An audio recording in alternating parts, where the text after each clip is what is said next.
మేము చేసే వీడియోస్ మీకు నచ్చినట్లయితే లైక్ చేయండి.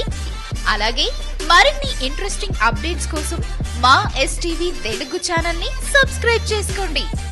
కాడ పెడతావా, కొండారెడ్డి పల్లెలో పెడతావా, చింతమడకలో పెడతావా, కొడంగల్లో పెడతావా, గజ్వేల్లో పెడతావా, ప్లేస్ నీ ఇష్టం, ఎక్కడంటే అక్కడికి వస్తాం.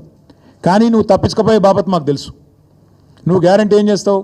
ఈయనకి ఏంటంటే అలవాటు, బురద చల్తాడు, అవతల పడతాడు, ఇట్లా చల్తాడు, ఏదో మాట అంటే డైలాగే నేను ఎక్కడన్నా అని మళ్ళీ పోతాడు. ఆయననే చెప్పిండి, నిన్న కేసీఆర్ వస్తాడా కేటీఆర్ వస్తాడా అన్నాడు. మరి నేను వస్తా అంటున్నా. నీకు దమ్ముంటే రా, లేదంటే ఇంకొక ప్రతిపాదన 8 తారీఖు నాడు, ఇలా 5 తారీఖు, ఎందుకంటే ముఖ్యమంత్రి గారికి ప్రిపేర్ అయ్యేందుకు టైం పడుతుంది. 8 తారీఖు నాడు 11 గంటలకు మేమందరం వస్తాం. సోమాజిగూడ ప్రెస్ క్లబ్ రా, నీకు కృతి చేసి పెడతాం. నీ కార్యకర్తలతో సహా వస్తావా, నీ ఎమ్మెల్యేలతో సహా వస్తావా, వాళ్ళు ఎంతమంది వస్తారో చెప్తే వాళ్ళకు కూడా ఇంతజాం చేస్తాం. ఛాయ్ బిస్కెట్ కూడా మా సోమాజిగూడ ప్రెస్ సోదరులను అడిగి అది కూడా ఏర్పాటు చేస్తాం. సోమాజిగూడలో ప్రెస్ క్లబ్లో 11 గంటలకు 8 తారీఖు నాడు నేను రెడీగా ఉంటా. నువ్వు వస్తావా రావా నీ ఇష్టం, నువ్వే ఛాలెంజ్ ఇస్తున్నావు, రావాలని కోరుతున్నా.